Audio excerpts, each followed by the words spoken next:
Professional കരിയറിലെയും വ്യക്തി തൊഴിൽ ജീവിതത്തിലെയും ആശയങ്ങളെപ്പറ്റി ചർച്ച ചെയ്യുന്ന കരിയർ ബിൽഡറിലേക്ക് ഏവർക്കും സ്വാഗതം.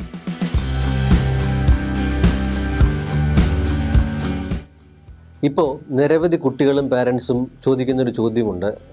+2 കഴിഞ്ഞിട്ടോ അല്ലെങ്കിൽ ഡിഗ്രി കഴിഞ്ഞിട്ടോ ഞങ്ങൾ ഒരു ഇൻ്റർനാഷണൽ യൂണിവേഴ്സിറ്റി പോയി വെളിയിൽ പോയി പഠിക്കട്ടെ, അതല്ലേ ചാൻസ് കൂടുതൽ എന്ന് ചോദിക്കാറുണ്ട്. ഇത്തരത്തിലൊരു ചോദ്യം നല്ലതാണ്. നിരവധി കുട്ടികൾ വെളിയിൽ പോയി പഠിക്കുന്നുണ്ട്.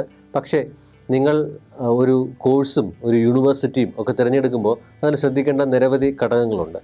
അതിനെപ്പറ്റിയാണ് ഇന്നത്തെ എപ്പിസോഡിൽ നമ്മൾ ചർച്ച ചെയ്യാൻ പോകുന്നത്.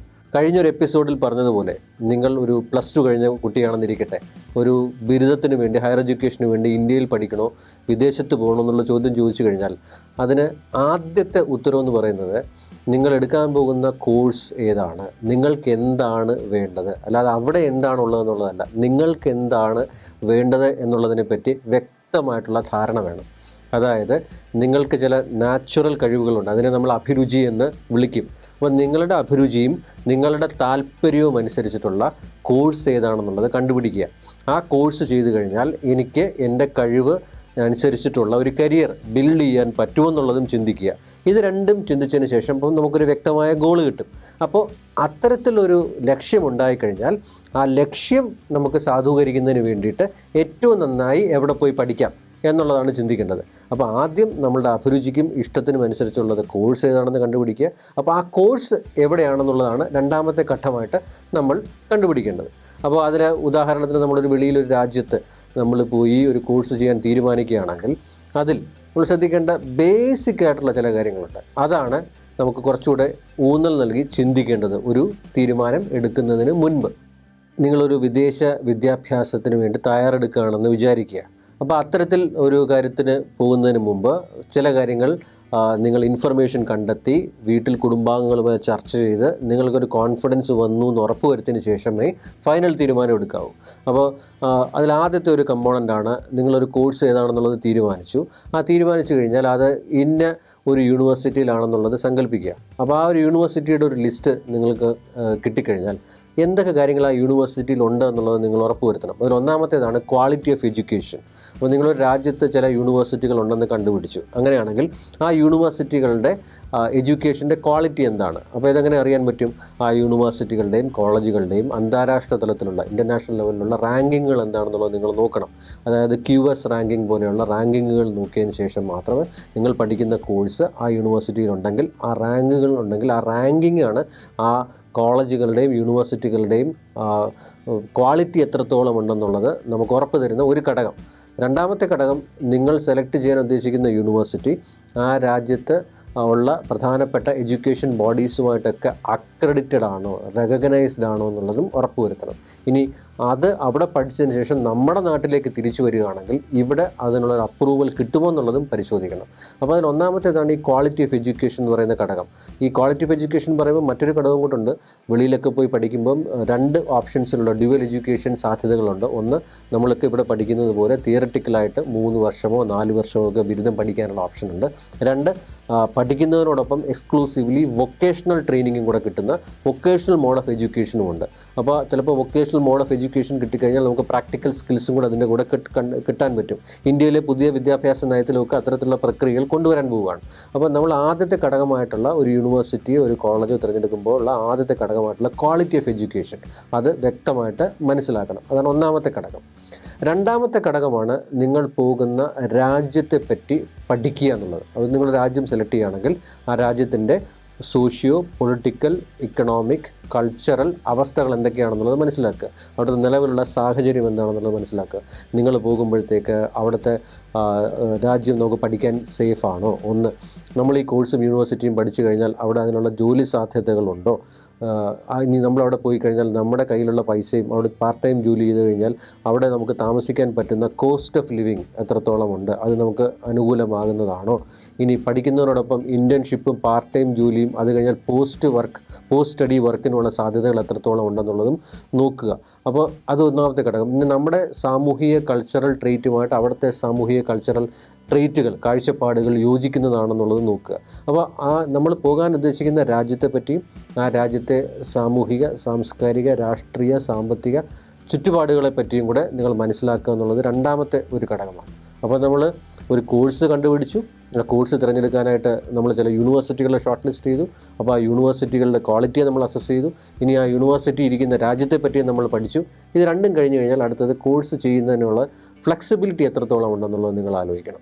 ഇപ്പോൾ പല രാജ്യങ്ങളും പല യൂണിവേഴ്സിറ്റികളിലും പലതരത്തിലുള്ള ഫ്ലെക്സിബിലിറ്റി കൊടുക്കുന്നുണ്ട്. അതായത് നമുക്ക് ഒരു സെമസ്റ്റർ കഴിഞ്ഞ് കഴിഞ്ഞാൽ ഇമ്മീഡിയറ്റ്ലി അടുത്ത സെമസ്റ്റർ ചെയ്യണമെന്നില്ല. അവിടെ ഒരു ബ്രേക്ക് എടുത്തതിന് ശേഷം നമുക്ക് തിരിച്ച് സെമസ്റ്ററിലേക്ക് വരാം. ചില പേപ്പറുകൾ പോയി കഴിഞ്ഞാൽ നമുക്ക് 3-4 അത് എഴുതിയെടുക്കാനുള്ള 3-4 ടൈംസ് അതെങ്കിൽ അത്രയും ഓപ്ഷൻസ് നിങ്ങൾക്ക് തരും. അപ്പോൾ അത്തരത്തിലുള്ള ഫ്ലെക്സിബിലിറ്റി ഇനി ആർട്സ്, സയൻസ്, ഹ്യൂമാനിറ്റീസ്, ടെക്നോളജി വിഷയങ്ങളില്ലാതെ പലതരത്തിലുള്ള വിഷയങ്ങളുടെ കോമ്പിനേഷൻ എടുത്ത് പഠിക്കാനുള്ള അവസരങ്ങൾ തരും. ഇനി പഠിച്ചു കഴിഞ്ഞ് 2 കോമ്പിനേഷൻ എടുത്തു കഴിഞ്ഞാൽ ഇടയ്ക്ക് വെച്ചൊരു കോമ്പിനേഷൻ മാറ്റി മറ്റൊരു സബ്ജക്റ്റ് എടുക്കണമെങ്കിൽ അതിനുള്ള ഓപ്ഷൻ തരും. അപ്പോൾ ഇത്തരത്തിലുള്ള ഫ്ലെക്സിബിലിറ്റി ഉണ്ടോ എന്നുള്ളതാണ് മൂന്നാമത് നിങ്ങൾ പരിശോധിക്കേണ്ട ഒരു ഘടകം. ഇനി നാലാമത്തെ ഒരു പ്രധാനപ്പെട്ട ഘടകമാണ് ഇതിൻ്റെ ഒരു ബഡ്ജറ്റിംഗ് എന്ന് പറയുന്നത്. അപ്പോൾ നിങ്ങളുടെ കയ്യിൽ എത്ര പൈസയുണ്ട്, ആ പൈസ വെച്ചിട്ട് നമുക്ക് അവിടെ പോയി ജീവിക്കാൻ പറ്റുമോ, ഇനി അവിടെ പോയാൽ തന്നെ നമുക്ക് പാർട്ട് ടൈം ജോലി ചെയ്ത് ആ കോസ്റ്റ് ഓഫ് ലിവിങ് കണ്ടുപിടിക്കാൻ പറ്റുമോ, ഇനി അവിടുത്തെ യൂണിവേഴ്സിറ്റികളിൽ ട്യൂഷൻ ഫീ ഇല്ലാത്ത അല്ലെങ്കിൽ വളരെ കുറവുള്ള യൂണിവേഴ്സിറ്റികൾ നമ്മുടെ കോഴ്സ് നമുക്ക് ആവശ്യമുള്ള കോഴ്സ് തരുന്ന യൂണിവേഴ്സിറ്റികൾ അത്തരത്തിലുള്ള ട്യൂഷൻ ഫീ സമ്പ്രദായങ്ങളുണ്ടോ, സ്കോളർഷിപ്പുകളുണ്ടോ, ഇതൊക്കെ നമ്മളൊന്ന് പരിശോധിക്കണം. ഉദാഹരണത്തിന് നിങ്ങളൊരു ജർമ്മനി പോലൊരു രാജ്യത്ത് പോവുകയാണെങ്കിൽ അവിടെ പാർട്ട് ടൈം വർക്ക് ചെയ്യുകയാണെങ്കിൽ ഒരു വർഷം 120 ദിവസം വരെ ചെയ്യാം.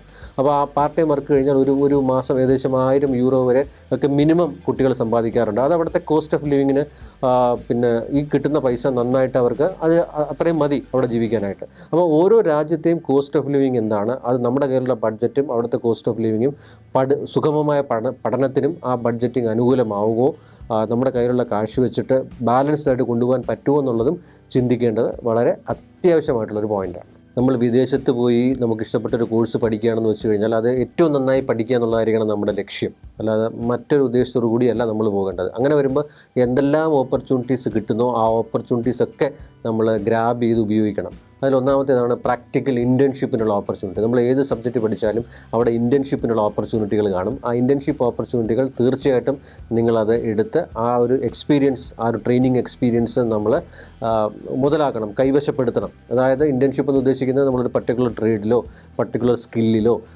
ഒരു വളരെ എക്സ്പീരിയൻസ്ഡ് ആയിട്ടുള്ള ഒരാളിൻ്റെ ഗൈഡൻസിൽ ആ ടാസ്ക് ചെയ്ത് നമ്മളതിനെ ആ ഒരു കോമ്പീറ്റൻസ് വർദ്ധിപ്പിക്കുന്ന ഒരു പ്രക്രിയയാണ്.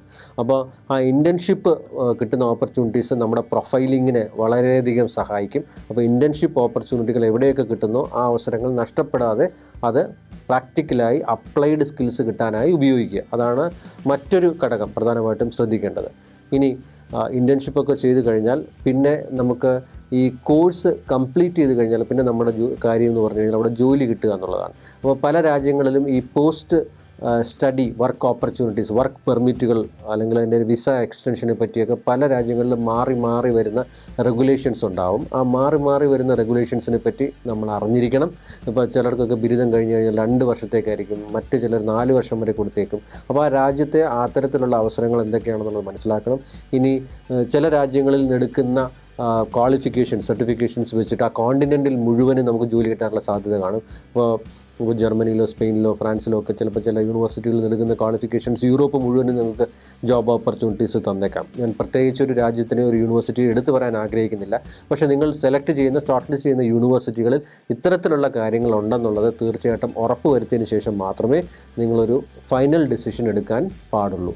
കാരണം ഇത് ഒരു ഗ്രാജുവേഷൻ എന്ന് പറയുന്നത് നിങ്ങളുടെ കരിയറിൻ്റെ ഒരു ഫണ്ടമെൻ്റൽ ആസ്പെക്റ്റാണ്, ഒരു ഫൗണ്ടേഷനാണ്. അപ്പോൾ എടുക്കുന്ന തീരുമാനം അത് റിയലിസ്റ്റിക് ആയിരിക്കണം, നിങ്ങളുടെ ആപ്റ്റിറ്റ്യൂഡും ഇൻട്രസ്റ്റും സ്കില്ലുമായിട്ട് മാച്ച് ചെയ്യുന്നതായിരിക്കണം എന്നുള്ളതാണ് ഏറ്റവും പ്രധാനപ്പെട്ട കാര്യം. അതുകൊണ്ട് മാക്സിമം ഇൻഫർമേഷൻ സെലക്ട് ചെയ്യുക, അറിയാവുന്നവരോട് നമ്മൾ ചെക്ക് ചെയ്യുക, ഗൈഡൻസ് എടുക്കുക. ഗൈഡൻസ് എടുത്തതിന് ശേഷം മാത്രം ഒരു ഫൈനൽ തീരുമാനം എടുക്കുക.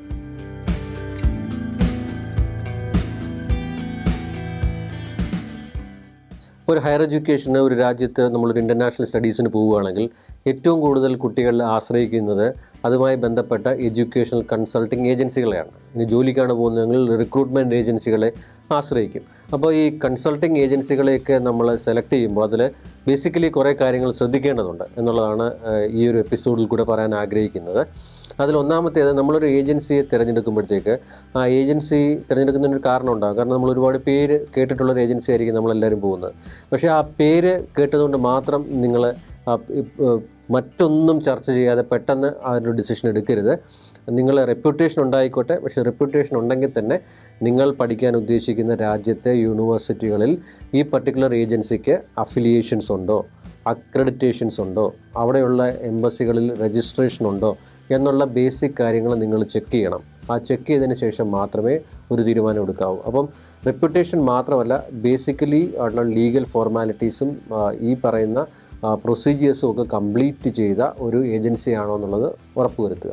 ഇനി ഏജൻസികളെ പറ്റി കൂടുതൽ അറിയാനായിട്ട് നിങ്ങൾക്ക് ടെസ്റ്റിമോണിയൽസ്, അതായത് അവരുടെ വെബ്സൈറ്റുകളിൽ ടെസ്റ്റിമോണിയൽസ് നിങ്ങൾക്ക് നോക്കാം. ഇനി ഏജൻസി വഴി പോയ കുട്ടികൾ, ഓൾറെഡി അവിടെ പോയി സീനിയറായിട്ട് പഠിക്കുന്ന കുട്ടികൾ കാണും, പഠിച്ചു കഴിഞ്ഞു വന്ന അലുമിനെ കാണും. അപ്പോൾ അത്തരത്തിലുള്ളവരോടൊക്കെ നമുക്ക് ചെക്ക് ചെയ്ത് അതിനൊരു അഭിപ്രായം തേടാനായിട്ട് പറ്റും. പിന്നെ പലതരത്തിലുള്ള വെബ്സൈറ്റുകളുണ്ട്, വെബ് റിവ്യൂകളുണ്ട്. അത് നമുക്ക് ഒരു ഏജൻസിയെ സെലക്ട് ചെയ്യുമ്പോഴത്തേക്ക് ശ്രദ്ധിച്ചിട്ട് പോകാം. ഉദാഹരണത്തിന് ഗൂഗിൾ റിവ്യൂ, ഏറ്റവും കൂടുതൽ ആൾക്കാർ ഉപയോഗിക്കുന്നതാണ് ഗൂഗിൾ റിവ്യൂ. ഒരു ഏജൻസിയെ പറ്റി അറിയാനായിട്ട് ഗൂഗിൾ റിവ്യൂ ഉപയോഗിക്കാം. ലിങ്ക്ഡിനിൽ കൂടെ കയറി ഈ പർട്ടിക്കുലർ ഏജൻസിയുടെയും ഇനി നിങ്ങൾ സെലക്ട് ചെയ്യാൻ ഉദ്ദേശിക്കുന്ന യൂണിവേഴ്സിറ്റിയുടെയൊക്കെ പെർഫോമൻസിനെ പറ്റിയും റെപ്യൂട്ടേഷനെ പറ്റിയൊക്കെ നമുക്ക് അറിയാനായിട്ട് സാധിക്കും. ഈവൻ സോഷ്യൽ മീഡിയ പ്ലാറ്റ്ഫോമുകളായിട്ടുള്ള ഫേസ്ബുക്കും ഇൻസ്റ്റാഗ്രാം പോലും ഇത്തരത്തിലുള്ള ഏജൻസികളെ പറ്റിയും യൂണിവേഴ്സിറ്റികളെ പറ്റിയുള്ള ഇൻപുട്ടുകൾ നമുക്ക് തരും. ഇനി നമ്മൾ പോകുന്ന രാജ്യത്തെ ഒഫീഷ്യലായിട്ടുള്ള മിനിസ്ട്രി ഓഫ് എഡ്യൂക്കേഷൻ്റെ വെബ്സൈറ്റിൽ ഇവരുടെ രജിസ്ട്രേഷൻ ഉണ്ടോ എന്നുള്ളത് ചെക്ക് ചെയ്യാം. പിന്നെ നമ്മുടെ രാജ്യത്ത് തന്നെ നമുക്ക് emigrate.gov.in എന്നുള്ള ഇമിഗ്രേഷൻ സിസ്റ്റത്തിലുള്ള രജിസ്ട്രേഷൻ ഉണ്ടോ, ഏജൻസിക്ക് രജിസ്ട്രേഷൻ ഉണ്ടോ എന്നുള്ളത് ചെക്ക് ചെയ്യാം. അപ്പം ഇതിനെപ്പറ്റി കൂടുതൽ അറിഞ്ഞതിന് ശേഷം മാത്രം അവരോട് നമ്മൾക്ക് കൂടുതൽ കാര്യങ്ങൾ റിവീൽ ചെയ്യുകയും സാമ്പത്തിക ഇടപാടുകൾ നടത്തുകയൊക്കെ ചെയ്യുക. അപ്പോൾ ഏറ്റവും ബേസിക് ആയിട്ടുള്ള കാര്യം, നിങ്ങളൊരു ഏജൻസിയെ തിരഞ്ഞെടുക്കുമ്പോഴും നിങ്ങളൊരു യൂണിവേഴ്സിറ്റിയെ തിരഞ്ഞെടുക്കുമ്പോഴും ഇനി പോകാൻ ഉദ്ദേശിക്കുന്ന രാജ്യത്തെ തിരഞ്ഞെടുക്കുമ്പോഴും ഒക്കെ ചെയ്യേണ്ട കാര്യം, ആദ്യം കുറച്ച് സമയം ഇതിനെപ്പറ്റി അറിയാനായിട്ട് മെനക്കെടുക എന്നുള്ളതാണ്. അറിയാനായിട്ട് എത്രത്തോളം സോഴ്സുകൾ ഉപയോഗിക്കുക, അത്രത്തോളം സോഴ്സുകൾ ഉപയോഗിച്ചിട്ട് നിങ്ങൾ ആ ഒരു ഫൈനൽ ഡിസിഷൻ എടുക്കുക എന്നുള്ളതാണ്.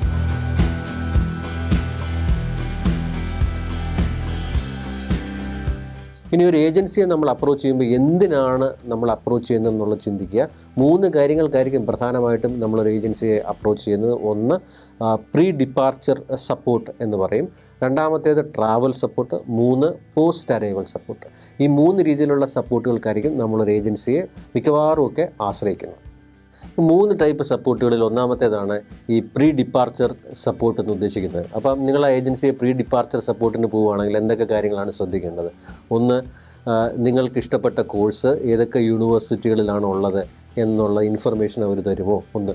2, ഓൺലൈനായിട്ട് നിങ്ങളെ അപ്ലൈ ചെയ്യാനായിട്ട് അവർ ഗൈഡ് ചെയ്യുമോ? രണ്ടാമത്തേത്. മൂന്നാമത്തേത്, ഒരു ബേസിക് ബഡ്ജറ്റും എത്രയാണ് പഠിച്ചു കഴിയുന്നതിനുള്ള ചിലവ് എത്രയാണ്, അതിനെന്തൊക്കെ കാര്യങ്ങൾ, ലോൺ ഉൾപ്പെടെയുള്ള കാര്യങ്ങൾ അവൈലബിൾ ആണോ, സ്കോളർഷിപ്പുകൾ അവൈലബിൾ ആണോ അവിടെ എന്നൊക്കെയുള്ള ഇൻഫർമേഷൻസ് അവർ തരുമോ? നാലാമത്തെ കാര്യം എന്ന് പറഞ്ഞു കഴിഞ്ഞാൽ, പലപ്പോഴും ഇത്തരത്തിലുള്ള അഡ്മിഷൻ ക്വാളിഫൈ ചെയ്യാൻ വേണ്ടി ലാംഗ്വേജ് ടെസ്റ്റുകൾ പോലെ പല ടെസ്റ്റുകളും നമ്മൾ പാസ്സാകേണ്ടതുണ്ട്. അപ്പോൾ അതിനുള്ള ട്രെയിനിങ്ങുകളും ഓറിയൻറ്റേഷൻസും ഇവർ തരുമോ? ലാംഗ്വേജ് ഒരു വളരെ പ്രധാനപ്പെട്ട ഒരു ഘടകമാണ്. നമ്മൾ ഏത് രാജ്യത്ത് പോയാലും ഇംഗ്ലീഷ് ലാംഗ്വേജിനോടൊപ്പം ആ രാജ്യത്തെ ഭാഷയും കൂടി അറിഞ്ഞിരിക്കുക എന്ന് പറയുന്നത് നമുക്ക് അവിടെ നിൽക്കാനും അവിടെ പെർഫോം ചെയ്യാനും ഒരു പക്ഷേ പഠിച്ചതിന് ശേഷം ജോലി സാധ്യതയ്ക്കുമൊക്കെയുള്ള വെയിറ്റേജ് ഭയങ്കരമായി കൂട്ടും. അപ്പം ആ രാജ്യത്തെ ഒരു ഭാഷയും കൂടെ ഇംഗ്ലീഷിനോടൊപ്പം സ്പാനിഷോ ജർമ്മനോ ജാപ്പാനീസോ ഒക്കെയുള്ള ഭാഷകൾ, ഫ്രഞ്ചോ ഒക്കെ പഠിച്ചിട്ട് നിങ്ങൾ പോയി കഴിഞ്ഞാൽ ആ ലാംഗ്വേജിന് ആ ഒരു വെയിറ്റേജ് ഉണ്ടാകും. അത്തരത്തിലുള്ള ലാംഗ്വേജ് ഓറിയൻറ്റേഷൻ ഇവർ തരുമോ എന്നുള്ളതാണ് മറ്റൊരു ഘടകം. അപ്പോൾ ഒരു നമ്മൾ ട്രാവൽ ചെയ്യുന്നതിന് മുമ്പ് ബേസിക്കായിട്ട് നിങ്ങളെ കംഫർട്ടാക്കുന്ന, നിങ്ങൾക്ക് സെലക്ട് ചെയ്യുന്ന യൂണിവേഴ്സിറ്റികളായിക്കോട്ടെ, അപ്ലൈ ചെയ്യുന്ന രീതി ആയിക്കോട്ടെ, അവിടെ അഡ്മിഷൻ കിട്ടാൻ വേണ്ടിയുള്ള ഓറിയൻറ്റേഷൻ ആയിക്കോട്ടെ, ഇവിടെ നിന്ന് പ്രിപ്പയർ ആയിട്ടുള്ള റിസോഴ്സ് പ്രിപ്പറേഷന് വേണ്ടിയിട്ടുള്ള ഗൈഡൻസ് ആയിക്കോട്ടെ, ഇതൊക്കെ തരുന്ന ഏജൻസിയാണോ എന്നുള്ളത് നമ്മൾ നോക്കുക. അതാണ് ഈ പ്രീ ഡിപ്പാർച്ചർ സപ്പോർട്ട് ഉദ്ദേശിക്കുന്നത്. ഇനി നിങ്ങൾ ട്രാവൽ ചെയ്യുമ്പോൾ നിങ്ങളോടൊപ്പം ഒരു സെറ്റ് ഓഫ് സ്റ്റുഡൻസിനോടൊപ്പം ഒരു മെൻറ്റർ പോലെ ആ ഏജൻസിയിലെ ഒരു സീനിയർ ആയിട്ടുള്ള ഒരാൾ ഗൈഡ് ചെയ്യാനുണ്ടാവുമോ എന്നുള്ളത് നിങ്ങൾക്ക് ചെക്ക് ചെയ്യാൻ പറ്റുന്ന മറ്റൊരു കാര്യമാണ്. ഇനി അവിടെ ചെന്ന് കഴിഞ്ഞാലുള്ളതാണ് നമുക്ക് ഈ പോസ്റ്റ് അറൈവൽ സപ്പോർട്ട് എന്ന് പറയുന്നത്. വളരെ പ്രധാനപ്പെട്ടൊരു കാര്യമാണ്. നമുക്ക് പരിചയമില്ലാത്ത ഒരു രാജ്യത്ത് പോയി ഇറങ്ങുമ്പോൾ അവിടുത്തെ ഭാഷയും സംസ്കാരവും അവിടുത്തെ ജീവിത രീതികളുമായിട്ടൊക്കെ പൊരുത്തപ്പെടാൻ നമുക്ക് സമയമെടുക്കും. അപ്പം ഒരു ഏജൻസി നിങ്ങളെ സപ്പോർട്ട് ചെയ്യാനുണ്ടെങ്കിൽ ഒരു വലിയ ഘടകമാണ്. അപ്പോൾ അത്തരത്തിലുള്ള സപ്പോർട്ട് പ്രൊവൈഡ് ചെയ്യുന്ന ഒരു ഏജൻസി ആണോ എന്നുള്ളത് നിങ്ങൾക്ക് ചെക്ക് ചെയ്യാം. അതായത് അവിടെ ചെന്ന് കഴിഞ്ഞാൽ നിങ്ങൾക്കൊരു ടെമ്പററി അക്കോമഡേഷൻ ഉറപ്പുവരുത്തുക, നിങ്ങളുടെ യൂണിവേഴ്സിറ്റി അഡ്മിഷനൊപ്പം ഫിസിക്കൽ അഡ്മിഷന് വേണ്ടിയിട്ട് നിങ്ങളുടെ കൂടെ വരിക, നിങ്ങൾക്ക് ഹോസ്റ്റൽ ഫെസിലിറ്റി ഉണ്ടെന്നുള്ളത് ഉറപ്പുവരുത്തുക, നിങ്ങൾക്ക് അവിടെ ഒരു പാർട്ട് ടൈം ജോലി കിട്ടാനുള്ള ഓപ്ഷൻസ് അറ്റ്ലീസ്റ്റ് ഗൈഡ് ചെയ്ത് തരിക. ഇത്തരത്തിൽ ഉള്ളൊരു കാര്യവും ഇനി റെഗുലറായിട്ട് ഒരു ഫോളോ അപ്പ് നടത്തുന്ന ഒരു ഏജൻസി ഉണ്ടോ എന്നുള്ളത് നിങ്ങൾക്ക് ചെക്ക് ചെയ്യാവുന്നതാണ്. അപ്പം നിങ്ങൾക്ക് പോകുന്നതിന് മുമ്പുള്ള pre departure support, travel support, post arrival support, ഇത്തരത്തിലുള്ള സപ്പോർട്ടുകൾ തരുന്ന ഒരു പ്രൊഫഷണൽ ഏജൻസി ആണോ ഈ ഏജൻസി എന്നുള്ളത് ഉറപ്പ് വരുത്തിയിട്ട് വേണം നമ്മളൊരു ഏജൻസിയെ തിരഞ്ഞെടുക്കേണ്ടത്. മറ്റൊരു പ്രധാനപ്പെട്ട ഘടകം ലീഗൽ കംപ്ലയൻസസ് ആണ്. അതായത് നമ്മൾ ഒരു റിക്രൂട്ട്മെൻറ്റ് ഏജൻസിയോ ഒരു എഡ്യൂക്കേഷൻ കൺസൾട്ടൻസിൻ്റെയോ ഒക്കെ സപ്പോർട്ട് എടുക്കുമ്പോൾ തീർച്ചയായിട്ടും ലീഗൽ ഫോർമാലിറ്റീസിൽ ഇൻവോൾവ് ചെയ്യണം, പല എഗ്രിമെൻറ്റുകളിൽ ഒപ്പിടണം. അപ്പം ഇത് പോകാനുള്ള ആവേശത്തിൽ അവർ പറയുന്ന കാര്യങ്ങൾ മുഴുവനും വിശ്വസിച്ച് അപ്പാടെ കയറി സൈൻ ചെയ്യരുത്. നമുക്ക് ചോദ്യങ്ങൾ ചോദിക്കേണ്ടത് ചോദിക്കണം. ആ സംശയങ്ങൾ നമുക്ക് മാക്സിമം ആ സംശയങ്ങളെല്ലാം ഉത്തരം കിട്ടിയെന്നുള്ള ഉറപ്പ് വരുത്തിയതിന് ശേഷം മാത്രമേ ലീഗൽ ഡോക്യുമെൻറ്റുകളിൽ സൈൻ ചെയ്യാവൂ. പല ഏജൻസികളും നമ്മളെ സപ്പോർട്ട് ചെയ്തിട്ട് അൺഫുൾഫിൽഡ് പ്രോമിസുകൾ തരാറുണ്ട്. അതായത് എല്ലാം സപ്പോർട്ട് ചെയ്യാമെന്ന് പറയുകയും എന്നിട്ട് അവസാനം ഈ പറഞ്ഞ സപ്പോർട്ടുകളൊന്നും കിട്ടാതെ വരികയും ചെയ്യുന്നു. പക്ഷേ നമുക്ക് ഫോമലായിട്ടുള്ള ലീഗൽ ഡോക്യുമെൻറ്റുകളൊന്നും ഇല്ലാത്തതുകൊണ്ട് നമുക്ക് മറ്റ് പരാതിപ്പെടാനുള്ള അവസരങ്ങൾ ഇല്ലാതാവുന്നു. അപ്പോൾ അത്തരത്തിലുള്ള കാര്യങ്ങളിലേക്കൊന്നും പോകാതെ പ്രോപ്പറായിട്ട് അവരതെല്ലാം ഉൾപ്പെടുത്തിയിട്ടുള്ള ലീഗൽ ഡോക്യുമെൻറ്റുകളാണ് നിങ്ങൾക്ക് തരുന്നതെന്നും അതിനകത്തുള്ള സംശയങ്ങളെല്ലാം ദൂരീകരിച്ചതിന് ശേഷം മാത്രമേ സൈൻ ചെയ്യാവൂ. ഇനി പ്രധാനപ്പെട്ട ബോണ്ടുകൾ അല്ലെങ്കിൽ ആദ്യമേ ഒറിജിനൽ സർട്ടിഫിക്കറ്റുകൾ വാങ്ങിക്കുക, ആദ്യമേ നല്ലൊരു എമൗണ്ട് അഡ്വാൻസ് ആയിട്ട് വാങ്ങിക്കുക. ഇത്തരത്തിലുള്ള ഏജൻസികൾ അങ്ങനെ വല്ലതും ചെയ്യുകയാണെങ്കിൽ അത് ഉടനടി തന്നെ യെസ് പറയരുത്. അത് മുമ്പ് പോയിട്ടുള്ള ആൾക്കാരുടെ അഭിപ്രായം ചോദിക്കുക, ഇതിൻ്റെ റെപ്യൂട്ടേഷൻ നോക്കുക, ട്രാക്ക് റെക്കോർഡൊക്കെ നോക്കിയതിന് ശേഷം മാത്രം നിങ്ങളുടെ ആവശ്യം 100% നിറവേറ്റുന്നുണ്ടെന്നുള്ളത് ഉറപ്പ് വരുത്തിയതിന് ശേഷം മാത്രമേ ഇത്തരത്തിലുള്ള ഫോർമാലിറ്റീസിലേക്ക് കടക്കുകയും ലീഗലായിട്ടുള്ള എഗ്രിമെൻറ്റുകൾ ഒപ്പുവെക്കുകയും ചെയ്യാവൂ. അത് വളരെ ഏറ്റവും പ്രധാനപ്പെട്ട ഒരു ഘടകം തന്നെയാണ് നമ്മുടെ റിക്രൂട്ട്മെൻറ്റ് ഏജൻസിയോ എഡ്യൂക്കേഷണൽ കൺസൾട്ടിംഗ് ഫേമിനെയോ തിരഞ്ഞെടുക്കുമ്പോൾ ശ്രദ്ധിക്കേണ്ടത്.